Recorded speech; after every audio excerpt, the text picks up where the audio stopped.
এই শীতে চা, কফি বা নুডলস পানি গরম ছাড়া কি চলে? তাই আজকে নিয়ে এসেছি প্রিমিয়াম কোয়ালিটি এই ইলেকট্রিক কেটলি, যা সাশ্রয়ী দামে সেরা পারফরমেন্স। এই কেটলিতে থাকছে একসাথে 2 লিটার পানি গরম করার সুযোগ। কেটলির বডিতে থাকছে স্টেনলেস স্টিল, যেমন টেকসই ঠিক তেমন স্মার্ট।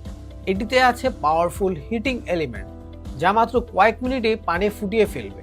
থাকছে 360 ডিগ্রি কর্ডলেস বেস, যার ফলে ব্যবহার করতে পারবেন যে কোনো অ্যাঙ্গেল থেকে। এটিতে থাকছে অটো শাট অফ ফিচার, যার ফলে পানি ফুটে গেলে একাই অফ হয়ে যাবে। পুড়ে যাওয়া বা শর্ট সার্কিট হওয়ার কোনো ভয়